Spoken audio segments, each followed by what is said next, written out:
Hello my dear students, मैं आज़ाद sir आपका अपना YouTube channel mentor study point में स्वागत है। जैसा कि मेरे स्टूडेंट्स आपको पता है कि मैं आप लोगों को 12वीं क्लास का इतिहास जो पहली बुक है उसके बारे में बता रहा हूँ। और इस पहली बुक को हम लोग प्राचीन भारत के नाम से भी जानते हैं। और इसी प्राचीन भारत के जो पहला टॉपिक था, चैप्टर था, जिसका नाम था ईंट, मनके और अस्थियां के बारे में हम लोगों ने पढ़ लिया। उसके बाद जो दूसरा टॉपिक है जिसका नाम है राजा, किसान और नगर, अर्थात एक तरह से ये कहिए कि इस समय यानी 600 बीसी से लेकर 600 एडी के बीच राजनीति के बारे में हम लोग चर्चा करेंगे। ठीक है दोस्तों, राजा, किसान और नगर का मतलब ही है राजनीति और अर्थव्यवस्था की जानकारी प्राप्त करना वहाँ की। और इसी राजा, किसान और नगर के अंतर्गत हम लोगों ने कल कुछ परिचय पढ़ा था इस चैप्टर के बारे में। फिर हम लोगों ने प्रिंसिप और प्रियदर्शी जो एक अंग्रेज अधिकारी था और उसने भारत में सबसे पहले अभिलेख अशोक का जो था उसे पढ़ने में सफलता मिली और उस पर प्रियदर्शी की बातों को लिखा गया था, नाम लिखा गया था, जिसकी तुलना उसने अशोक से की। इसके बारे में हमने पढ़ा। उसके बाद हमने एक चैप्टर पर पढ़ा था प्रारंभिक राज्य अर्थात 16 महाजनपद। और इसी 16 महाजनपद में से एक महाजनपद जिसे हम कहते हैं मगध, वो मगध कैसे बाकी महाजनपद पर विजय प्राप्त करके अपने आप को बेहतर सिद्ध किया, यह भी हमने देखा। और हमने यह भी देखा कि 7 पॉइंट्स थे जिसके माध्यम से मगध जो था वो अपने आप को बेहतर सिद्ध करने में सफल रहा, और इसको हम लोगों ने डायग्राम से भी देखा।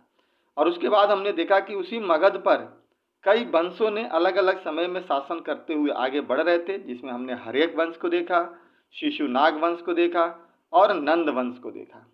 नंद वंश का ही अंतिम शासक था जिसका नाम था घनानंद, जो बहुत ही एक अत्याचारी और घमंडी शासक था, जिससे पूरे देश, पूरे साम्राज्य में, एक तरह से पूरे मगध में भय पैदा हो गया था, हड़कंप मची हुई थी उसके अत्याचार से। ठीक है दोस्तों, अब उसी का जब पतन होगा और उसी के पतन करके नंद वंश के शासक को उसी के पृष्ठभूमि पर एक नए साम्राज्य की जब स्थापना की जाएगी, एक नए वंश की स्थापना की जाएगी, उसे हम लोग मौर्य साम्राज्य के नाम से या मौर्य वंश के नाम से जानेंगे। और इसी मौर्य साम्राज्य के बारे में आज हमें पढ़ना है, जो हम लोग यहाँ से स्टार्ट करेंगे, जिसका नाम है एक आरंभिक साम्राज्य। आरंभिक साम्राज्य बाबू इसे इसलिए कहा गया क्योंकि इसके पहले कोई साम्राज्य नहीं था। हमारे यहाँ छोटे छोटे स्तर पे राज्यों का विकास तो हुआ था लेकिन साम्राज्य नहीं था। लेकिन ये जो साम्राज्य स्थापित हुआ, उत्तर से दक्षिण और पूरब से पश्चिम एक बृहद साम्राज्य हुआ, इसीलिए इसको हम लोग साम्राज्य की संज्ञा दिया हमने और मौर्य साम्राज्य कहा, जिसकी स्थापना लगभग 321 ईसा पूर्व में हुई थी। और यह मौर्य साम्राज्य लगभग 185 ईसा पूर्व तक टिका रहा। हालांकि इस दौरान कई लोगों ने शासन किया, लेकिन धीरे धीरे यह पतन की स्थिति की तरफ आगे बढ़ता चला गया। इसी मौर्य साम्राज्य के बारे में हमें पढ़ना है। ठीक है दोस्तों, कुछ बात समझ में आई? पीछे से हमने जुड़ने का प्रयास किया। देखिए, कह रहा है कि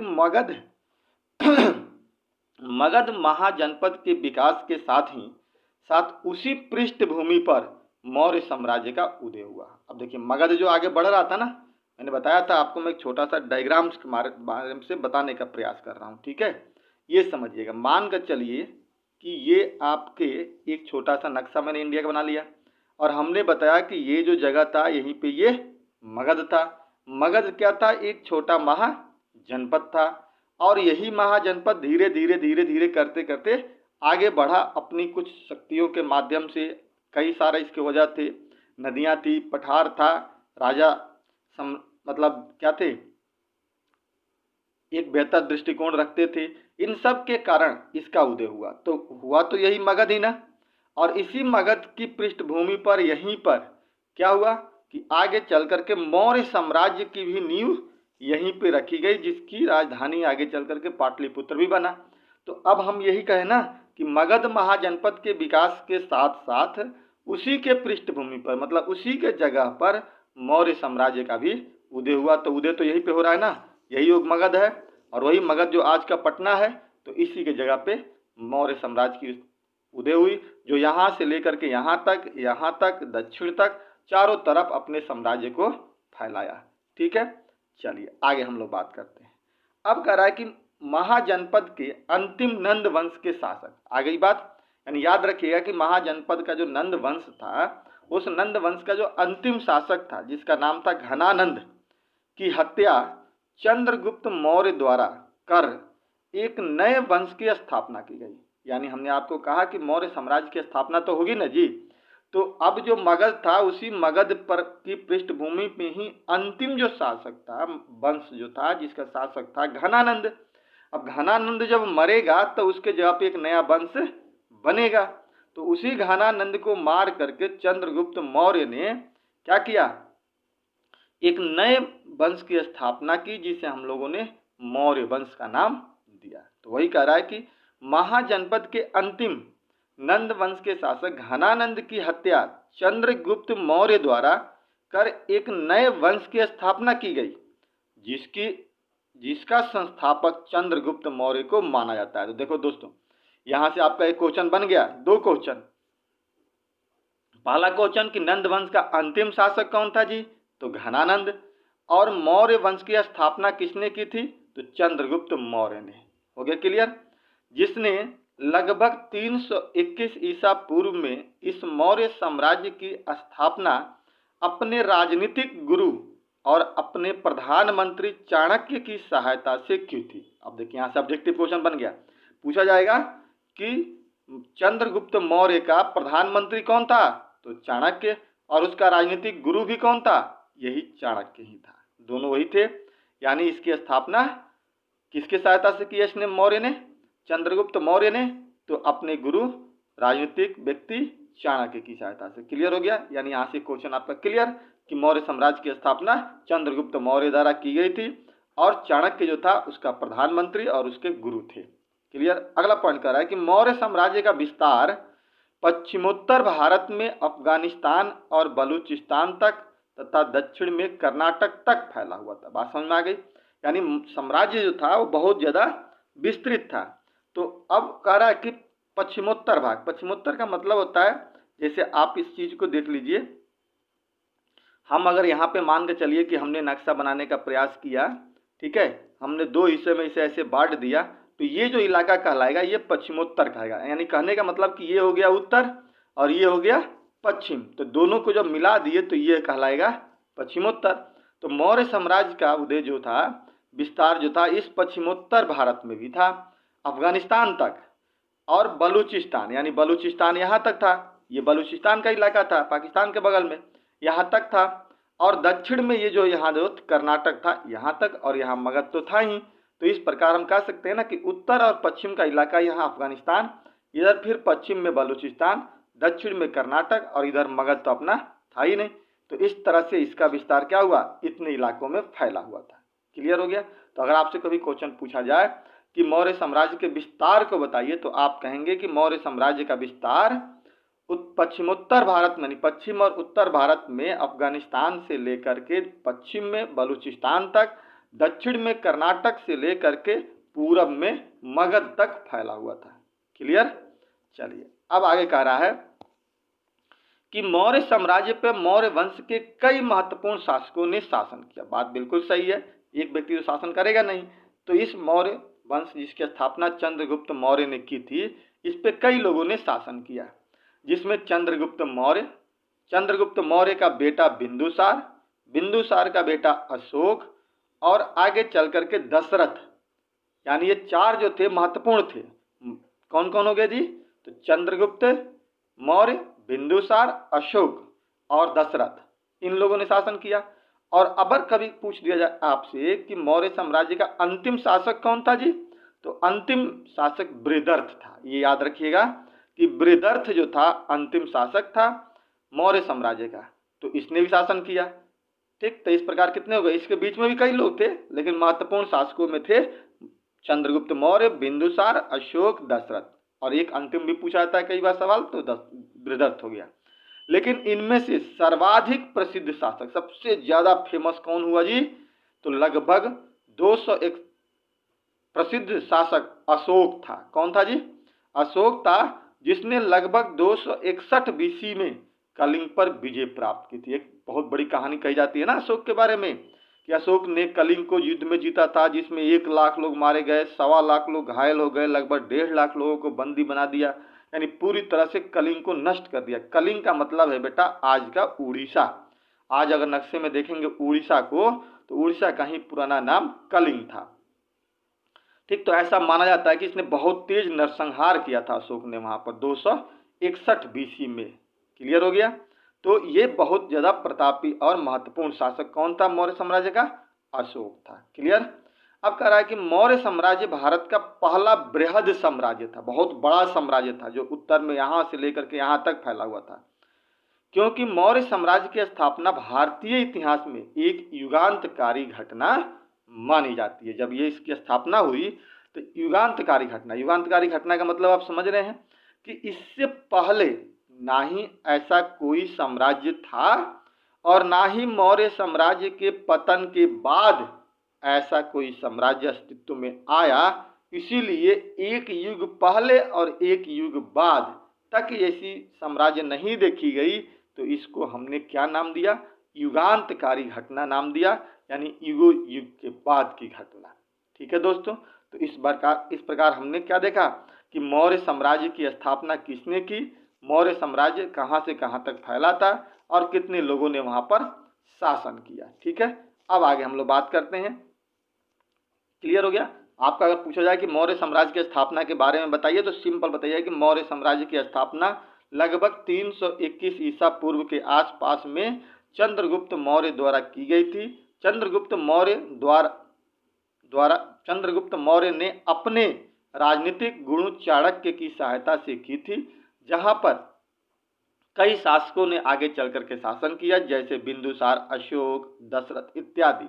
दूसरा बता देंगे कि मौर्य साम्राज्य का विस्तार उत्तर पश्चिम में अफगानिस्तान से लेकर के पश्चिम में बलूचिस्तान, दक्षिण में कर्नाटक और पूरब में मगध तक फैला हुआ था। ठीक, अशोक ने कलिंग पर 261 ईसा पूर्व में आक्रमण भी किया था। इस तरह से आप बता देंगे मौर्य साम्राज्य की स्थापना के बारे में। अब आ रहा है कि स्थापना तो हो गई मौर्य साम्राज्य की, लेकिन इसके जानकारी के स्रोत, ये बाबू बहुत इंपॉर्टेंट क्वेश्चन है, बहुत ही इंपॉर्टेंट, जो आपके एग्जाम में पूछा जाता है कि मौर्य साम्राज्य की जानकारी के स्रोत को बताइए, मौर्य साम्राज्य की जानकारी क्या क्या था। तो आप लिखेंगे कि मौर्य साम्राज्य के इतिहास की जानकारी या रचना के लिए इतिहासकारों ने विभिन्न प्रकार के स्रोतों का प्रयोग किया है, जो इस प्रकार है। देखिए, अब हमने आपको पहले भी बता रखा है, जब हम आपको हड़प्पा बता रहे थे, कि किसी भी जगह का जब इतिहास लिखा जाता है तो हमें 2-3 चीज़ों पे डिपेंड रहना पड़ता है। इसमें से हमने 2 चीज़ों के बारे में आपको हड़प्पा में भी समझाया था कि जब हड़प्पा का इतिहास लिखा जा रहा था तो इसमें 2 चीज़ें हमें चाहिए। किसी भी व्यक्ति का इतिहास हो, किसी भी कालखंड का इतिहास हो, तो हम 2 चीज़ों पे डिपेंड होते हैं। एक पुरातात्विक साक्ष्यों पे, जैसे सिक्का हो गया, मनका हो गया, मृदभांड हो गया, भवन हो गया, और दूसरा साहित्यिक साक्ष्यों पे, जो कोई प्रमाणित किताब हो, ग्रंथ हो, साहित्य हो, उस पर हम। लेकिन हमने बताया था ना कि हड़प्पा में साहित्य तो था लेकिन पढ़ा नहीं गया था, तो हमने पुरातात्विक का साक्ष्य सहारा लिया।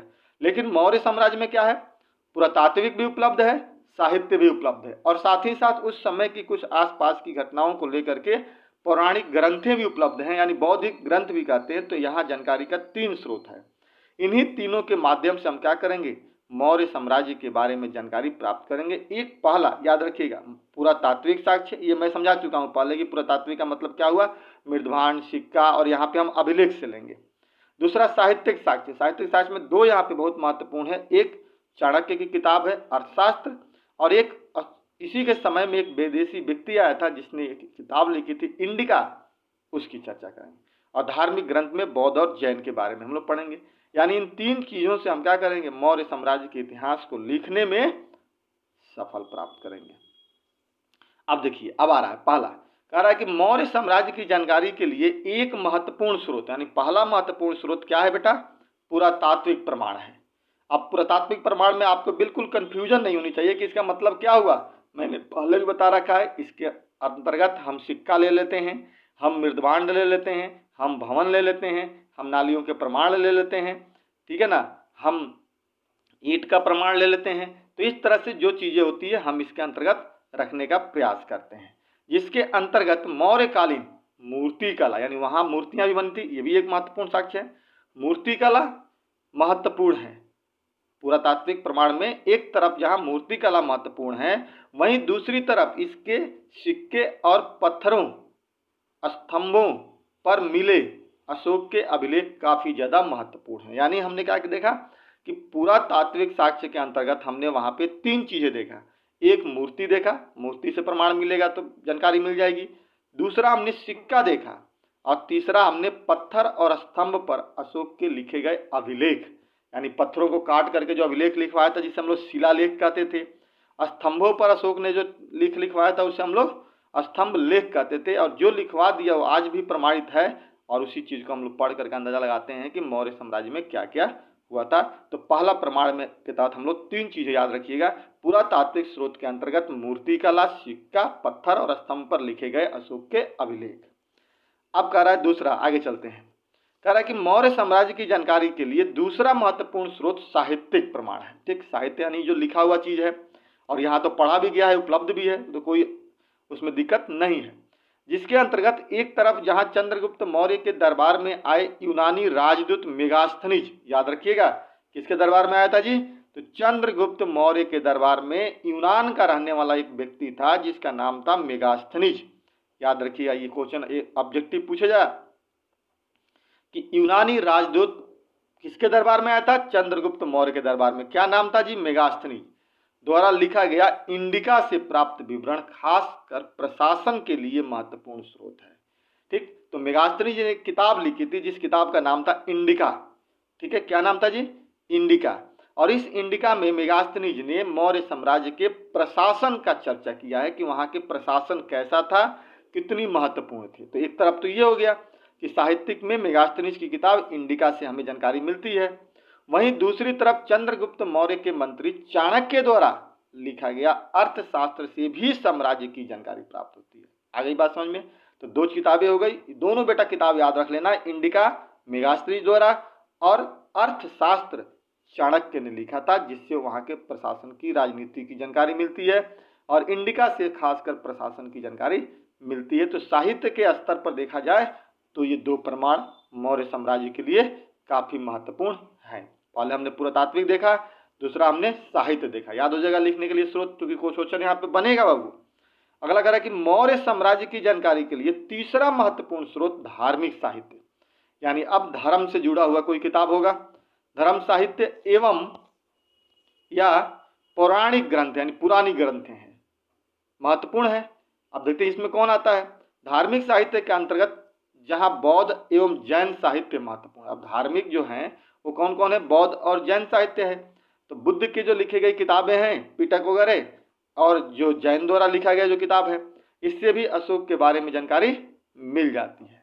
वहीं दूसरी तरफ पौराणिक ग्रंथ, यानी पुरानी ग्रंथें जो है, और संस्कृत में लिखे बाड़मय ग्रंथ भी साम्राज्य की जानकारी के लिए महत्वपूर्ण स्रोत है। यानी पुराणिक ग्रंथों में भी से भी जानकारी मिलती है, और साथ ही साथ वहाँ से धार्मिक ग्रंथों से भी जानकारी मिलती है। तो हमने क्या देखा कि अशोक के बारे में हमने 3 तरह के साक्ष्य देखा। अशोक नहीं कहेंगे बेटा, हम बात करेंगे मौर्य साम्राज्य के स्रोत की जानकारी के लिए हमने 3 चीज़ें देखी। पहला हमने पुरातात्विक चीज़ें, जिसके अंतर्गत हमने मूर्ति कला देखा, सिक्का देखा, और पत्थर और स्तंभ पर लिखे गए अशोक के अभिलेख के बारे में देखा। दूसरा हमने क्या देखा, साहित्य देखा। साहित्य में हमने मेगास्थनीज द्वारा लिखा गया इंडिका देखा, और चाणक्य द्वारा लिखा गया अर्थशास्त्र के बारे में पढ़ा। तीसरा हमने धार्मिक ग्रंथ देखा, उस धार्मिक ग्रंथ और पुरानी ग्रंथों को देखा। धार्मिक ग्रंथ के अंतर्गत हमने बौद्ध और जैन साहित्य की बात कही, तो पुराणिक ग्रंथों के अंतर्गत हमने संस्कृत में लिखे बाड़मय ग्रंथ की भी जानकारी हमें प्राप्त हुई कि इससे भी अशोक के बारे में जानकारी मिलती है, और साथ ही साथ मौर्य साम्राज्य के भी बारे में जानकारी मिलती है। तो अब आप इसका लिख सकते हैं आराम से कि मौर्य साम्राज्य के स्रोत के बारे में लिखिए, तो आप ये तीनों को लिख करके डिटेल्स कर देंगे, आपके क्वेश्चन बेटा कंप्लीट हो जाएगा। अशोक भारतीय इतिहास का, अगला पॉइंट, पहला शासक था जिसने अपना संदेश अपने अधिकारियों और प्रजा तक पहुंचाने के लिए प्राकृतिक पत्थर और पॉलिश किए गए स्तंभों तथा अभिलेखों का प्रयोग किया। देखिए अक्सर लोग अपना संदेश कैसे पहुंचाते हैं किताबों से लिख करके, कानून बना करके, संदेश भेज करके, लेकिन नहीं, ये व्यक्ति बिल्कुल अलग था। इसने जो अपना संदेश था, अपना जो मैसेज जो था अपनी प्रजा तक पहुंचाने के लिए इसने किसका इस्तेमाल किया? अभिलेखों का। और ये अभिलेख 3 तरह के इसके माने जाते हैं, जो आगे हम बताएंगे। एक होता था इसका शिलालेख, यानी बड़े बड़े पत्थरों के ऊपर अपना संदेश लिखवा दिया सीमावर्ती क्षेत्रों पे जहां जहां बॉर्डर था। दूसरा होता था स्तंभ लेख, जो बड़े बड़े पिलर बना करके और ये लिख देता था। और तीसरा होता था इसका गुफा लेख, जो गुफाओं में कुछ बातें लिखी गई थी जो वहां पे साक्ष्य माना जाता था। तो इस प्रकार से इसने 3 तरह से चीजों को लिखवाने का प्रयास किया था। जो पहला शासक था, इससे पहले भारत में किसी ने ऐसी का काम नहीं किया था। अशोक ने अपने अभिलेखों के माध्यम से धम्म का प्रचार भी किया। देखिए, इसकी एक नीति थी अशोक की, इसको कहते हैं हम धम्म। आपको सीधा यही समझ लीजिए, धम्म का तात्पर्य था एक तरह से आचार संहिता, मतलब एक कानूनों का किताब। ये समझ लीजिए कि एक संहिता मतलब एक सिद्धांत था, जिसका मतलब ही था धम्म का कि जियो और जीने दो। यानी आप भी जियो, आप भी खाओ पियो, और हमें भी जीने दो, हमें भी खाने पीने दो। ये अशोक का था। बाकी तो ये बहुत डिटेल से जो आप लोगों को यहाँ पे इतना डीपली पढ़ने की जरूरत नहीं है। धम्म का प्रचार किया और बड़ों के प्रति आदर व्यक्त किया, सन्यासियों और ब्राह्मणों के प्रति उदारता व्यक्त किया, सेवकों और दासों के प्रति उदार व्यवहार तथा दूसरे धर्मों और परंपराओं के प्रति आदर का संदेश भेजा। देखिए कितना अच्छा व्यक्ति, इसने अपने आप को किया, प्रचार किया और उसके माध्यम से इन सारे चीजों को संदेश भेजा। अशोक ने भारत में स्तंभ एवं अभिलेख लिखवाने की परंपरा ईरान के शासक डेरियस प्रथम से प्राप्त किया था। कहाँ से प्राप्त किया था जी? तो अशोक ने भारत में स्तंभ एवं अभिलेख लिखवाने की परंपरा ईरान के शासक डेरियस प्रथम से प्राप्त किया था। कहाँ से प्राप्त किया था? डेरियस प्रथम से। तो याद रखिए क्वेश्चन ये। तो इस प्रकार आप मेरे ख्याल से अब अशोक क्या बोलते हैं, मौर्य साम्राज्य के बारे में जानकारी के जो स्रोत हैं वो लिख देंगे। आगे हम लोग बात कर रहे हैं अब मौर्य साम्राज्य का प्रशासन की बात कर रहे हैं। अब तो हमने जानकारी मिल लिया, पहले हमने देखा कि मौर्य साम्राज्य अस्तित्व में आया कैसे, फिर हमने उसकी जानकारी प्राप्त कर ली। अब वहाँ का प्रशासन कैसा था, इसके बारे में हम लोग जानकारी प्राप्त करेंगे। कहा जाता है कि मौर्य काल में भारत में व्यापक प्रशासनिक तंत्र का विकास हुआ, बहुत बड़े स्तर पे हुआ। क्योंकि साम्राज्य भी बहुत बड़ा था तो प्रशासन का विकास भी बहुत ज्यादा होगा। जो एक और पारंपरिक प्रशासनिक तंत्र का विकास हुआ, मतलब पुरानी चीजों को लेकर के चला, तो दूसरी ओर बृहद साम्राज्य के निर्माण, अर्थव्यवस्था का विकास, यानी एक बड़ा साम्राज्य बनाना, फिर बृहद साम्राज्य की स्थापना करना, बृहद अर्थव्यवस्था का विकास तथा महत्वपूर्ण दायित्वों के कारण परिवर्तन भी हुआ। यानी कहने का मतलब कि एक पारंपरिक प्रशासनिक तंत्र की स्थापना करने के साथ ही साथ बृहद साम्राज्य और अर्थव्यवस्था को लेकर के आगे बढ़ने की कोशिश की। मौर्य साम्राज्य के प्रशासनिक व्यवस्था पर शासकों का भी प्रभाव देखा जा सकता है। यानी शासक यानी राजा, तो ये तो बात बिल्कुल सही था, राजा के हाथ में ही सब कुछ होता था। अगला देखिए, कह रहा है कि मौर्य साम्राज्य के 5 प्रमुख राजनीतिक केंद्र थे। कितने थे बेटा? 5 प्रमुख राजनीतिक केंद्र थे, जिसमें से राजधानी पाटलिपुत्र, यानी पूछा जाए कि मगध की राजधानी कौन क्या थी मौर्य साम्राज्य की? पाटलिपुत्र सहित 4 अन्य प्रांतीय केंद्र भी थे। मतलब एक राजधानी पाटलिपुत्र भी था और इसके अलावा 4 प्रांत थे, अलग अलग स्टेट थे। आज हमारे स्टेट होते हैं, स्टेट भी था, जैसे तक्षशिला, उज्जैन, तोसली और स्वर्णगिरी। अब तक्षशिला आज पाकिस्तान में पड़ता है, उज्जैन पड़ता है आपको एमपी में, महाराष्ट्र के पास, तोसली आपको उड़ीसा में, स्वर्णगिरी दक्षिण कर्नाटक के पास। यानी 4 जगह पर ये इसका प्रांतीय केंद्र था और बीच एक मगध भी था। टोटल 5 प्रांतीय केंद्र थे। इनका उल्लेख अशोक के अभिलेखों में भी किया गया। इसकी जानकारी रखिएगा ये, और ये बाबू लाइन आप याद रखिएगा कि राजनीतिक केंद्र इसके कितने थे? 5 थे। ठीक, 5 का नाम याद रखिएगा। एक पटना हो गया, दूसरा आपका हो गया तक्षशिला, तीसरा उज्जैन, चौथा तोसली और 5वां स्वर्णगिरी। अगला कह रहा है कि अशोक के अभिलेखों से सभी प्रांतों में एक ही जैसे प्रशासन के उल्लेख किया गया। मतलब अभिलेख में तो बताया गया है कि सभी जगह पे एक ही जैसा शासन था, लेकिन शायद संभव नहीं होगा, जो सत्य प्रतीत नहीं होता है, क्योंकि इतने बड़े साम्राज्य का प्रशासनिक व्यवस्था एक समान कैसे हो सकता है? बिल्कुल सही बात है, कैसे हो सकता है कि इतना बड़ा अगर प्रांत है तो उसमें निश्चित तौर पे एरिया वाइज अलग अलग भिन्नता रही होगी। क्योंकि इतिहासकारों का मानना है कि एक तरफ जहां साम्राज्य इतना बड़ा विशाल था तो वहीं दूसरी तरफ इसमें विविधता और भिन्नताएं भी मौजूद थी। अब ऐसी स्थिति में तो एक जैसा हो नहीं सकता है, तो निश्चित तौर पे बाबू इसमें भिन्नता रही होगी। एरिया वाइज अलग अलग नीति अपनाया होगा अशोक ने। ऐसा माना जाता है कि सबसे प्रबल प्रशासनिक नियंत्रण साम्राज्य की राजधानी और उसके आसपास के प्रांतीय केंद्रों पर थे। आगे बात समझ में, यानी सबसे ज्यादा पकड़ और सबसे मजबूत जो प्रशासनिक नियंत्रण था वो राजधानी में होगी, निश्चित तौर पे होगा ही। आप दिल्ली में बैठे हैं, दिल्ली आपके देश की राजधानी है, तो यहाँ पे सबसे ज्यादा प्रबल सुरक्षा होती है क्योंकि बड़े महत्वपूर्ण लोग यहीं पे बैठते हैं। उसी तरह से राजधानी पटना थी तो राजा भी तो वहीं बैठता था, तो उसकी देख रेख तो पहली प्राथमिकता थी। तो वहाँ की प्रांतीय स्थिति, अरे सॉरी, साम्राज्य के राजधानी और उसके आसपास का जो प्रशासन था वो मजबूत किया गया था, क्योंकि इनका चयन भी बड़ी सावधानी पूर्वक किया गया था। आगे क्लियर। अब कह रहा है कि साम्राज्य का संचालन के लिए जल मार्ग, स्थल मार्ग की व्यवस्था की गई थी। मतलब साम्राज्य में संचालन, आना जाना, आवागमन का जो साधन था वो कई स्तर पे था। जल मार्ग से भी था और स्थल मार्ग से भी था, जिसमें राजधानी से प्रांतों तक का सफर कई महीनों में संपन्न होता था। निश्चित तौर पे मान लीजिए कि अगर आप यहाँ से जाना है, कहाँ पे, पटना राजधानी है, पटना से आपको कहाँ जाना है जी, तो पटना से जाना है, मान के चलिए कि आपको तोसली उड़ीसा में, तो उड़ीसा तक जाने के लिए तो स्थल मार्ग का प्रयोग करना पड़ेगा, फिर वहां से आगे बढ़ने के लिए जल मार्ग का भी प्रयोग करना पड़ेगा। तो इस तरह से हर चीजों का प्रयोग करना पड़ता था। सफर कई महीनों में संपन्न होता था, जो एक जोखिम वाला कार्य भी था। हालांकि इसकी सुरक्षा के लिए मेगास्थनीज की पुस्तक इंडिका से पता चलता है कि सेना सुरक्षा मजबूत थी। इंडिया में कहा गया है कि जो लोग भी जाते थे ना, तो रास्ते में उनकी देख रेख करने के लिए अलग अलग व्यवस्थाएं अशोक ने कर रखा था। इंडिका से पता चलता है कि सेना सुरक्षा मजबूत थी, जिसके लिए मेगास्थनीज ने एक समिति तथा 6 उप समितियों का उल्लेख किया है, चर्चा किया है कि जो लोग रास्ते में सफर करते थे, इसके लिए साम्राज्य में राजा ने क्या किया है, एक समिति और 6 उप समितियों की चर्चा किया है, बना रखा था। कह रहा है कि अलग अलग कार्यों के लिए अलग अलग समितियां थी। एक का काम था नौसेना का संचालन करना। देखना अभी याद रखिएगा, ये क्वेश्चन यहाँ से भी प्रशासन के बारे में, मेगास्थनीज के इंडिका के बारे में कि कैसे प्रशासनों की चर्चा किया है, क्वेश्चन बनता है। तो आप यहाँ पे याद रखिएगा कि उसने समिति का चर्चा की है, 6 उप समितियों की चर्चा की है, जिसमें से कह रहा है कि एक नौसेना का संचालन, मतलब जहाजी सेना जो होती थी, यातायात एवं खान पान का संचालन करने वाला एक समिति होती थी जो आने जाने का और खाने पीने का देखरेख करती थी। पैदल सैनिकों का एक संचालन करने वाली समिति थी। एक अश्वारोही मतलब घोड़े वाले को, रथारोही मतलब रथ वाले को, और हाथियों का संचालन करना था, यानी हाथी से भी जो आने जाते थे उनका भी देखरेख करना। ये 6 प्रकार के चीजों की चर्चा मेगास्थनीज अपने पुस्तक इंडिका में करता है, इसको याद रखिएगा। अब करा कि वहीं दूसरी तरफ उप समिति का दायित्व भी अलग अलग था। जो उप समितियां थी वो अलग अलग थी। जैसे उनका काम था उपकरण को ढोने के लिए बैलगाड़ी की व्यवस्था करना। उपकरण समझ रहे हैं ना, मतलब हथियार वगैरह जो होते थे उसको एक जगह से दूसरे जगह लेकर के जाने के लिए बैलगाड़ी की व्यवस्था करना।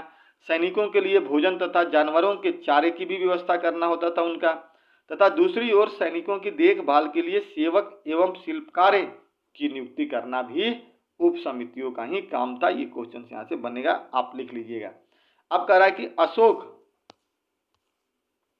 अशोक ने अपने साम्राज्य के प्रशासन को सुदृढ़ करने के लिए, यानी मजबूत करने के लिए, प्रचार प्रसार के लिए धम्म का भी सहारा लिया। मतलब दूर दूर तक अपने प्रशासन को फैलाने के लिए और उसे मजबूत करने के लिए धम्म का सहारा लिया। धम्म वही मैंने बताया ना कि जियो और जीने दो का नारा था, तो ये अपने धम्म के माध्यम से अपना प्रचार भी करता था। धम्म का भी सहारा लिया था। धम्म के प्रचार के लिए अशोक ने महामात नामक अधिकारी की नियुक्ति भी की थी। आ गई बात समझ में?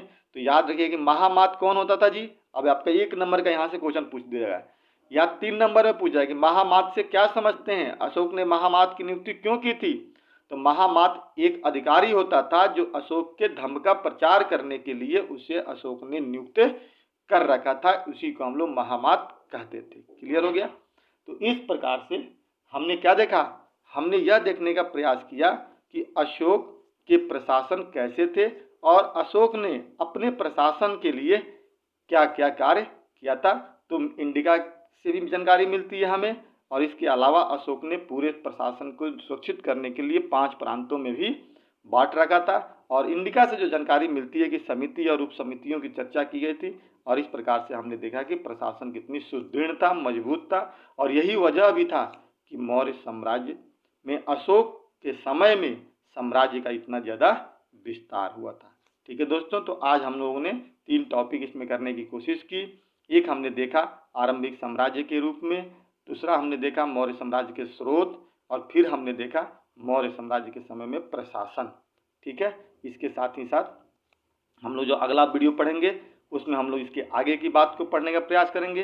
अगर दोस्तों ये वीडियो आपको अच्छा लगता है तो एक लाइक ज़रूर करना, दूसरा अपने दोस्तों के बीच में इसे शेयर जरूर करना, जितने भी दोस्त हैं इसे ज़्यादा से ज़्यादा फैलाने का प्रयास करिएगा।